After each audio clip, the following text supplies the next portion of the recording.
The stars hung like cold diamonds over Earthra Prime as the shuttle glided through the atmosphere.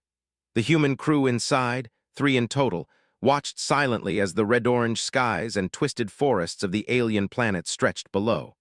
Their equipment was minimal, simple even by the standards of the Interstellar Exploration Academy.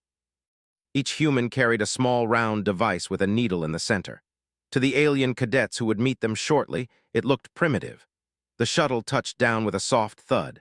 The airlock hissed open, revealing a forest that seemed alive, moving slightly in the wind, with shadows twisting as if they had minds of their own. Alien cadets from various species were already gathered, waiting with devices far more advanced than anything humans had brought. They were tall, many-legged, scaled, or luminous in strange ways, and each of them looked at the humans with thinly veiled amusement. "Earthlings," a tall, blue-skinned alien with glowing eyes said, his voice melodic yet sharp. "You bring toys?" His tentacles waved toward the small, round devices the humans held. "Do you expect to survive here with such childish instruments?" The aliens were confident, perhaps too confident in their technology. Humans had something else. The aliens laughed and whispered among themselves, comparing the humans to small children playing at being explorers. Some mimicked the humans, slow, careful steps as they walked from the shuttle toward the dense forest. Instructor Marthak, a chitinous alien whose limbs ended in delicate, precise claws, observed quietly from a distance. Unlike the other aliens, he did not laugh. He had a mind trained to notice patterns, and he saw something interesting in the humans' calm, measured movements.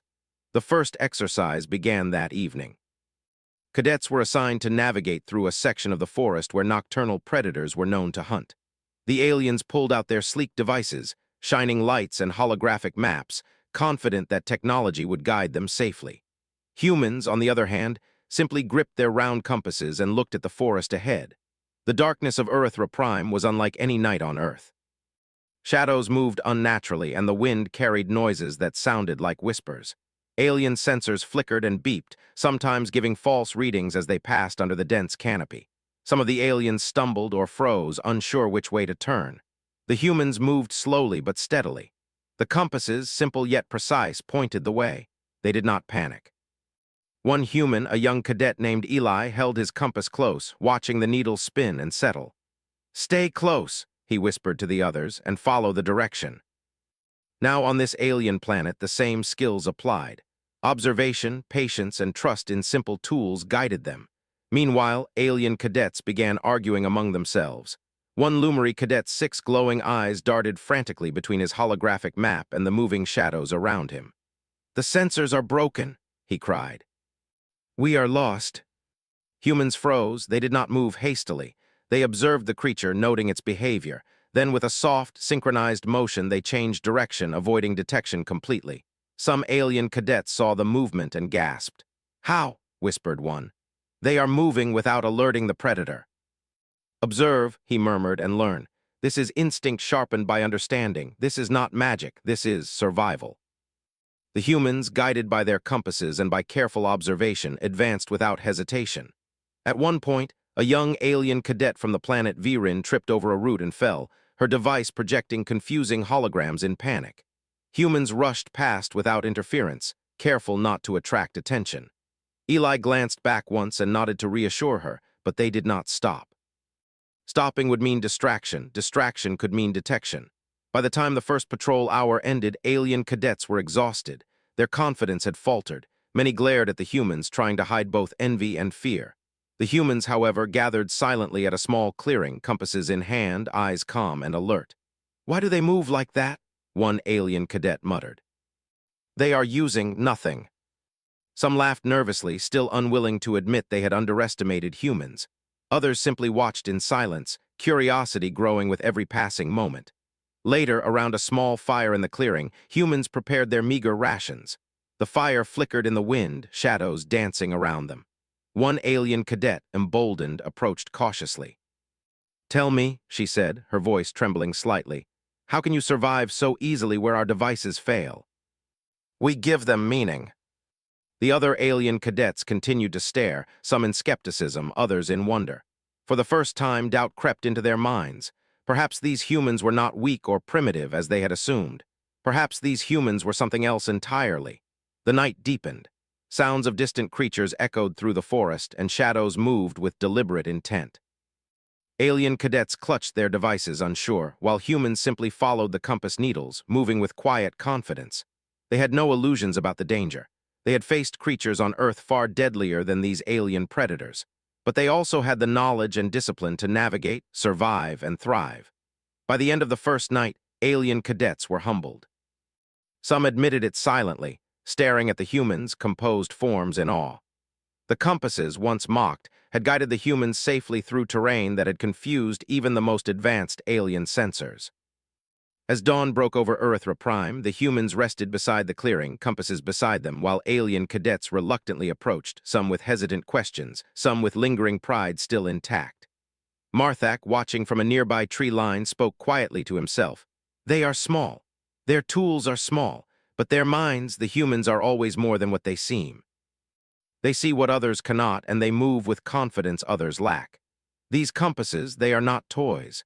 They are extensions of human instinct, and they will teach the galaxy a lesson, whether the others are ready or not. They had shown that simple tools, used wisely and combined with careful observation, could surpass even the most advanced technology. And the aliens, who had mocked them before, began to realize that perhaps these humans, small, unassuming, and seemingly simple, were exactly the kind of species that could survive anything, anywhere. The forest stirred as the first light touched the treetops, predators retreating to shadowed dens. And in the clearing, humans rested quietly, compasses in hand, minds alert, ready for what the coming nights would bring. The lesson had begun. The humans were not here to imitate. They were here to show. The sun rose over Earth Prime, painting the alien forest in shades of orange and red. Mist clung to the twisting branches, and shadows moved in strange, silent ways. Human cadets gathered near the clearing where they had spent the night, their compasses resting in their hands. Their movements were calm, deliberate, as if they were already part of the forest rather than visitors. Alien cadets watched from a distance, whispering among themselves. The memory of the previous night's exercise haunted them. Their devices, no matter how advanced, had faltered. Some had gotten lost. Others had been nearly caught by the nocturnal predators. Yet the humans had moved through the darkness with ease, tracking invisible paths, avoiding danger, never faltering. Instructor Marthak stood before the group, his claws tapping rhythmically on the bark of a massive tree. His many eyes glimmered with quiet amusement. "You mock what you do not understand," he said, his voice calm yet commanding. "The humans are not merely moving. They are observing, anticipating, and surviving. Their tools are simple, yes, but they extend something far older, far sharper than any machine you have ever wielded. They are using instinct honed by countless nights of survival. On their home world, humans walked forests far more dangerous than this. They learned to hunt, to track, and to see without light. Their compasses, these simple tools, are guides for the mind, not replacements for it. To be bested by species they considered primitive, it was hard to swallow, yet as Marthak continued, curiosity sparked in a few. Eli, the youngest human cadet, stepped forward. He held his compass in both hands, turning it gently. "You are curious," he said softly, his voice carrying easily in the still morning air. "Watch tonight and you may begin to understand. Technology is only useful if your mind knows how to use it. We humans rely on instinct first. The tool is just an extension of thought." Alien cadets trained, attempting to follow maps and read sensor feeds, but the forest seemed determined to confound them. Shadows shifted, paths disappeared, and subtle movements in the trees went unnoticed by devices but not by the humans. The humans spent the day observing patterns, the way leaves fluttered when creatures passed overhead, how the soil shifted when something walked in the underbrush, even the faintest hums carried by the wind. As night approached, Marthak led all cadets to the edge of the forest, near a dense area known for nocturnal predators. The alien cadets fumbled with their devices, adjusting lights, recalibrating sensors, muttering complaints about signal interference. Humans, in contrast, pulled their compasses from their packs, held them close, and closed their eyes for a moment. They were not listening for devices, they were listening to the forest. Marthak leaned toward the aliens. "Watch quietly," he whispered. "The lesson begins. Do not interfere, do not intervene. Humans have survived worse than this by observing and predicting. This is not technology, it is instinct." One team, led by Eli, advanced toward a thicket where the predators often hunted. "Stay calm," Eli whispered to his team. Move slowly, step lightly, watch the ground, watch the shadows, listen. Eli glanced briefly in that direction, then returned his attention to the forest. It was not long before the first predator appeared, a sleek, six-legged creature with glowing eyes and barbed tail. It paused, sniffing the air, ears flicking. A human team crouched low, perfectly still. Their compasses did not guide them toward the predator, but toward safe pathways around it. The predator moved closer, sensing subtle vibrations in the earth, yet the humans remained undetected. The alien cadets gasped. How are they doing that? One asked. They're not even running sensors. Their eyes, ears, and intuition are sharper than your devices. When the predator moved, it brushed against the rope, triggering a subtle alert. Not a trap to hurt it, but a way to measure its path and behavior without confrontation. The aliens stared in disbelief. Their devices could have recorded the predator's path, yes, but only with constant recalibration and risk. Humans had done it silently, invisibly, naturally. Hours passed. Multiple predators appeared, each with unique behaviors. Humans adapted seamlessly. One team discovered a nest hidden under the roots of a massive tree. Another team observed a pair of creatures communicating with subtle movements of their glowing limbs. Each human team recorded observations, left markers, and avoided confrontation entirely. Alien cadets were flustered. Their lights flickered, their maps glitched. One young cadet cried out as a creature brushed past, almost revealing their position. Another cried, "This is impossible. How do they know where to step?" Their devices are extensions of thought, not replacements for it. Some tried to approach the humans with questions, but found themselves hesitant, unsure of what to ask first. They had expected to lead, to teach, to show dominance. Instead, they had watched the humans move with confidence, foresight, and quiet mastery. Instructor Marthak gathered all cadets near the fire. "The humans are teaching without words," he said. "Observe them. Learn from their methods. Tonight, they have done more than any device could accomplish. Not because of technology, but because they understand survival at its most fundamental level."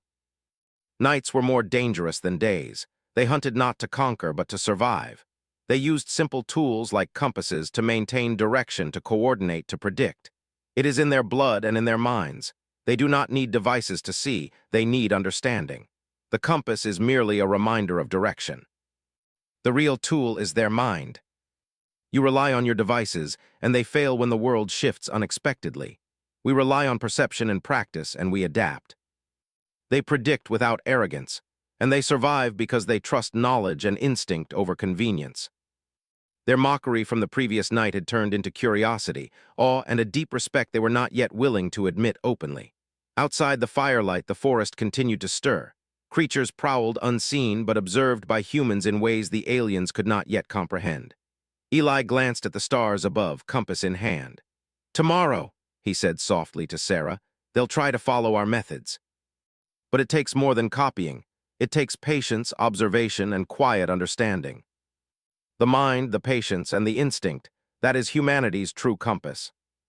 They had survived the night, guided by instinct and a simple compass, teaching without speaking, hunting without violence, and moving through danger with quiet mastery.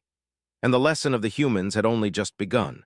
The morning sun barely pierced the dense canopy of Earthra Prime when humans and alien cadets gathered for the day's exercise.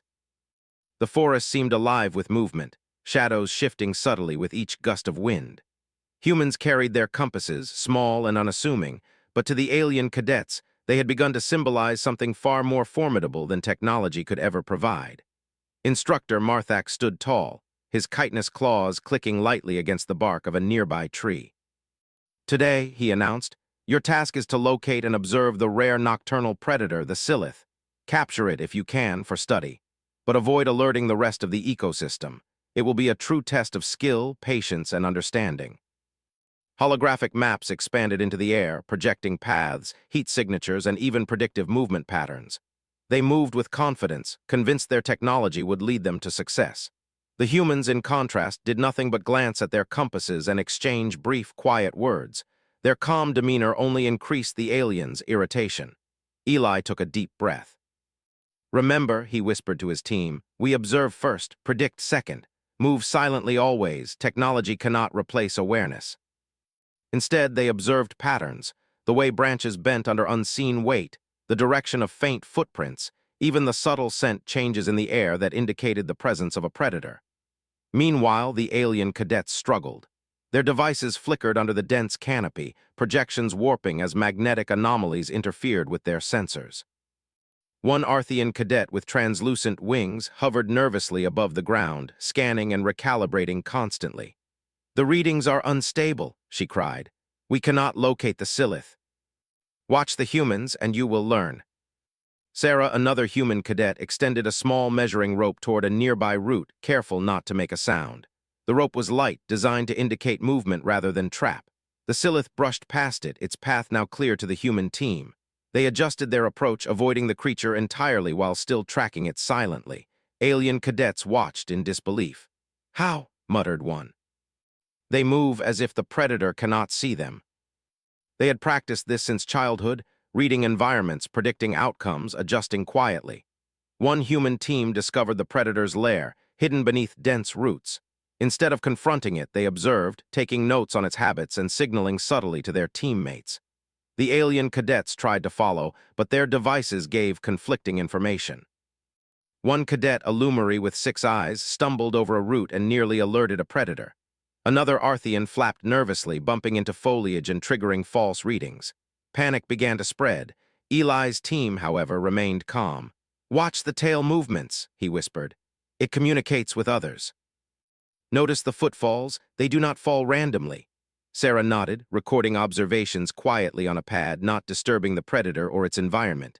Hours passed. Several predators were observed. Some were caught briefly in observation, nets designed not to harm, only to monitor behavior. Each human team adapted instantly to new challenges, an unexpected predator, a sudden change in terrain, even the subtle shift of magnetic fields that confused alien sensors. The aliens struggled. Their devices beeped erratically. Some cadets lost their way entirely, wandering into thick brambles. One young cadet yelled, "This forest is impossible." Humans learn from experience, from practice, and from attention to the environment. They see the forest as a living entity, not as a challenge to overcome with technology. Observe and understand. Their compasses, held in hands like talismans, had guided them along safe paths and helped maintain coordination among teams separated by hundreds of meters.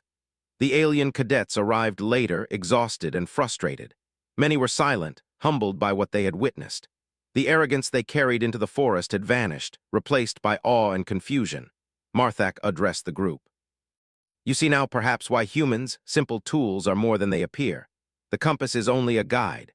The real mastery comes from understanding, observation, and instinct. Humans have survived countless nights on their home world, hunting predators that were faster, stronger, and far more dangerous than these creatures. They do not rely on technology alone. They rely on awareness. Technology is useful, but it cannot replace understanding. The night teaches if you listen. The creatures show their patterns if you watch, and the compass, it reminds us of direction when all else seems uncertain. That is how we succeed where others fail. Adaptation, patience, observation, and quiet understanding are their strengths. Your arrogance will not serve you here. Learn, or you will fail. When to stop. Every sound, every shift of wind, every rustle of leaves was processed, catalogued, and analyzed. Outside the firelight, the Silith predators moved silently, unaware of the humans' careful observation. The humans had learned their habits, anticipated their moves, and adapted without confrontation. Alien cadets watched in silence, many too tired or humbled to speak. Marthak crouched beside the fire, speaking quietly to himself. They carry nothing but simple compasses, yet they teach more than any advanced technology ever could. Patience, observation, instinct, these are their true tools. They survive because they understand life, not because they control it. Night after night, predators would hunt, shadows would shift, and the wind would whisper through the trees.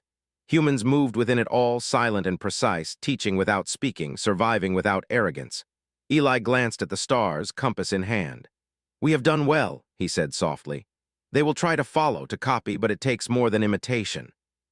It takes understanding and patience and quiet awareness." And the humans, small and seemingly simple, had taken the lead, teaching a lesson that even advanced species could not ignore. The night deepened, and the forest hummed with life. Predators prowled, shadows shifted, and humans moved like whispers, guided by instinct, observation, and the quiet pulse of their compasses. And the lesson became clear. Mastery was not about power or devices. It was about awareness, patience, and understanding. Humans carried nothing but a simple tool, yet they commanded respect, not through force, but through quiet skill and unshakable focus. And in the depths of Earthra Prime, the alien cadets realized that this small species from a distant blue world was something far greater than they had imagined. The next day dawned with an uneasy calm. The alien cadets gathered in the clearing, some still dazed from the previous night's lessons, others curious, and a few reluctantly respectful of the humans. The forest around Earthra Prime seemed almost aware of the tension, leaves rustling as if whispering secrets to those who would listen. Instructor Marthak approached, his chitinous armor glinting softly in the morning light. "Today," he said, "you will not only track but guide. Humans, you will lead the alien cadets through the forest and teach them to observe, to anticipate, and to move as shadows without detection." Pride and embarrassment mingled in their expressions, though none dared speak it aloud. Eli stepped forward, compass in hand, and gestured for his team to spread out. "We move carefully," he said softly.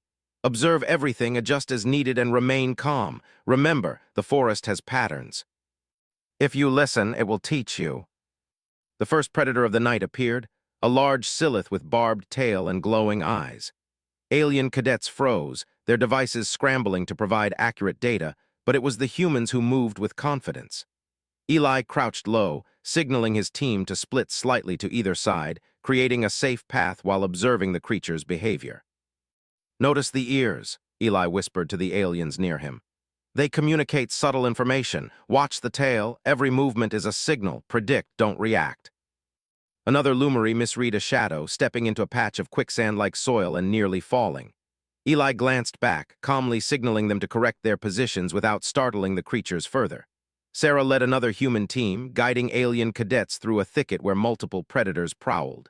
"Slow, steady," she murmured. "Don't rush. Look for patterns." The forest is alive with information.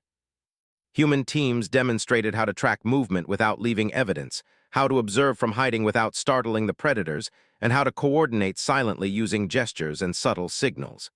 Alien cadets began to mirror their actions, though with occasional mistakes. Every small success brought whispers of awe. "Look," one young Lumary whispered. "They anticipate everything." A pair of Silith predators were spotted near a stream. They moved unpredictably, and the alien cadets' devices struggled to track them accurately. Humans immediately split into observation points, signaling their alien teammates. Eli crouched beside a Lumary cadet. "Stay low. Watch the eyes, not the body. Anticipate movement before it happens." The Lumary nodded, swallowing fear, and followed instructions. Slowly, they began to understand, not through their devices, but through observation, patience, and mimicry. Sarah whispered to another Arthian cadet, "Notice the rustle of leaves. Each shift tells a story. Listen, don't rely only on your eyes." The forest speaks in more than one way. By midnight, the humans had guided all cadets through multiple encounters without injury or alerting predators unnecessarily. Observations were recorded in small, discreet notebooks, compasses in hand, and silent coordination among teams maintained seamless tracking. Marthak addressed the group. "You see now the value of simplicity and observation," he said. "Technology is a tool, not a replacement. Humans survive where machines fail because they see patterns, understand behaviors, and act with calm awareness. You have learned much, but this is only the beginning. We focus on what we can control. We observe, we adapt. Fear does not disappear, but we do not let it guide us. The forest teaches if you listen. Anticipation, not reaction, keeps us alive." Each moment reinforced the lesson. Mastery was not about devices or brute force. It was about perception, patience, and careful action. Marthak observed from a distance, satisfied. "Humans carry small, simple tools," he muttered. "Yet they teach patience, understanding, and awareness to species far older and more advanced." Their presence reminds us that survival is not always measured in power or technology, but in the mind and spirit. Eli and Sarah regrouped with their teams near the clearing. "Well done," Eli said softly. "They are beginning to learn, but they must internalize this. Watching is not enough. They must think, anticipate, and adapt on their own. Let them feel the consequences of rushing, of ignoring the patterns." Humans rested lightly, always alert, observing the smallest shift in shadow or sound. Alien cadets lay nearby, tired but awake, their devices inactive, minds finally engaged with the forest directly rather than through screens and sensors. Eli glanced at the stars above, compass in hand.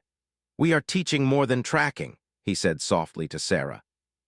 "We are showing them how to think, how to observe, and how to respect life. That is why our methods work.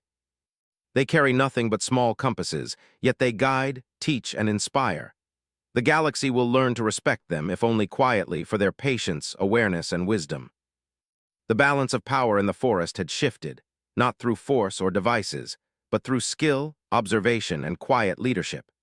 Humans, small and seemingly unassuming, had once again led the aliens into a deeper understanding of survival, observation, and adaptation. Their compasses, once mocked, were now symbols of focus, patience, and wisdom, guiding not only humans but all who chose to follow their lead. The forest remained alive and watchful.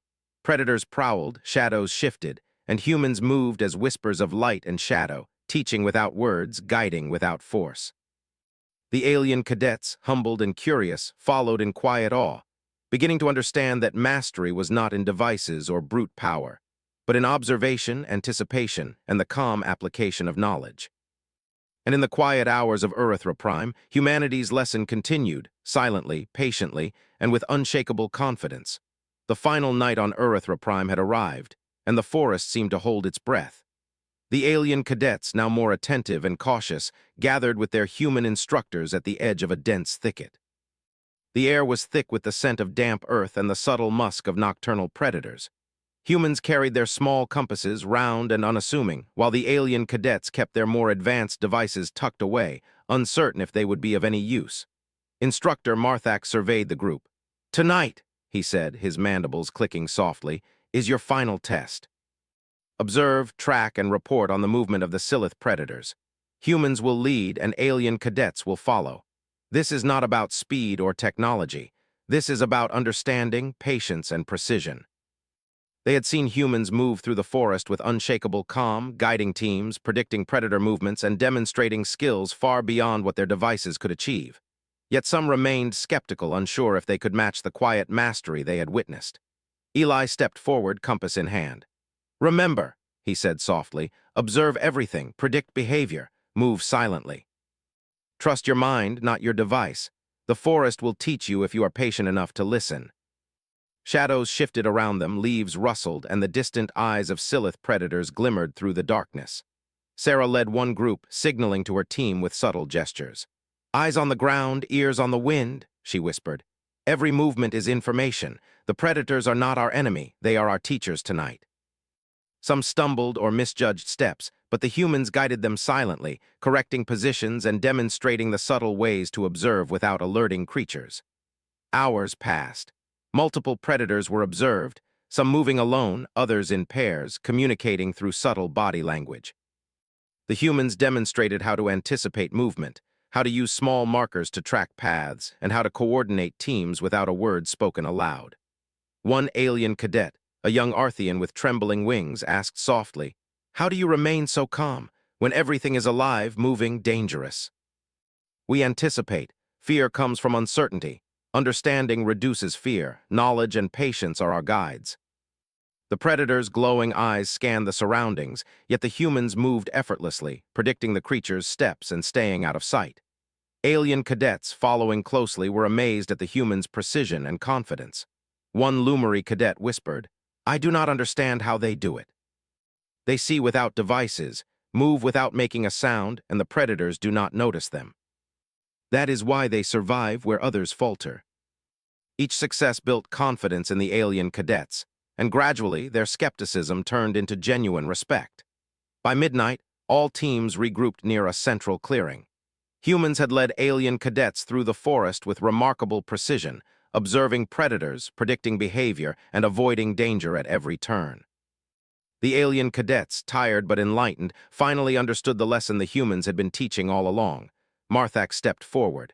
"You have learned much tonight," he said, his voice calm and measured. "Humans have guided you through darkness, predators, and uncertainty, not through force but through understanding. Patience, observation, and intuition are as powerful as any technology. If you pay attention, you can survive anywhere." Devices alone could not ensure survival. Understanding and respect for life were far more powerful. Outside the clearing, the forest remained alive. Silith predators moved gracefully among the shadows, unaware that they had been observed, studied, and understood. Humans had turned a simple compass into a tool of coordination and focus, guiding themselves and others through danger with quiet mastery. Instructor Marthak looked at the human cadets with pride. "They carry nothing but small compasses," he murmured. "Yet they teach, guide, and inspire. That is humanity's strength, their minds, their patience, and their courage." They followed the humans' example, moving with more awareness, listening more carefully, and respecting the forest in ways they had not understood before. Eli and Sarah regrouped, quietly sharing observations with each other. "They are learning," Eli said softly. "Some faster than others, but they are learning, and that is enough. They only need to understand that observation and patience are more valuable than arrogance and technology." As the first light of dawn touched the treetops, the alien cadets gathered for a final debrief. Their devices had been mostly unused, yet their understanding had grown immensely. They looked at the humans with newfound respect, realizing that skill, awareness, and patience could surpass even the most advanced technology. Marthak addressed the group one last time. "Remember this night," he said. "Humanity has shown you that survival is not always measured by strength or speed, by weapons or devices. It is measured by understanding, observation, and the ability to adapt. The humans have led without force, taught without words, and succeeded where many would fail. The humans did not boast, did not demand recognition. They simply stood quietly, compasses in hand, ready for whatever came next." Eli looked at Sarah. "We have done what we came here to do," he said softly. "They have learned that observation matters, that patience matters, and that respect matters. That is the greatest lesson of all. And the compasses," she said, holding hers lightly, "are only reminders. The real tool has always been our minds and our instincts." Their minds considered the patterns around them. Slowly, humility replaced arrogance. The forest seemed to recognize the change. Predators moved cautiously, shadows shifted softly, and the wind carried a gentle harmony. Humans had not conquered the forest. They had learned from it, guided others through it, and shown that mastery came from understanding, not force. As the sun rose fully over Erythra Prime, the humans prepared to leave the clearing. The alien cadets watched silently, their respect evident. No longer were they mocking the simple compasses humans carried. They now understood that those small tools represented far more than direction. They symbolized awareness, patience, and survival wisdom accumulated over millennia. Instructor Marthak's voice echoed softly through the clearing. "Take this lesson with you," he said. "Humans carry simple tools, yet they wield mastery. You have seen it. You have learned from it. Never forget it." And they have learned, in their own way, what we have always known. They would never forget the lessons of the forest, the predators, and the quiet mastery of a species that survived, thrived, and led with nothing but instinct, patience, and simple compasses. And humans, small and seemingly simple, walked last through the clearing, leaving a lasting legacy. That intelligence, observation, and understanding could surpass technology, arrogance, and force. The Silith predators disappeared into the shadows, the forest settled into a soft hum, and the galaxy gained a deeper respect for a species from a blue world, whose quiet mastery had taught others how to survive, and how to truly observe. Humans carried nothing but small compasses, yet they had guided, taught, and inspired an entire group of advanced species. They had proven that patience, observation, and understanding were the greatest tools of all. And as the first rays of the sun touched Erythra Prime, the lesson remained clear. The galaxy may underestimate humanity, but it cannot ignore them. The humans had walked the forest, moved like shadows, and shown that mastery lies not in power or technology, but in awareness, patience, and the quiet strength of the mind.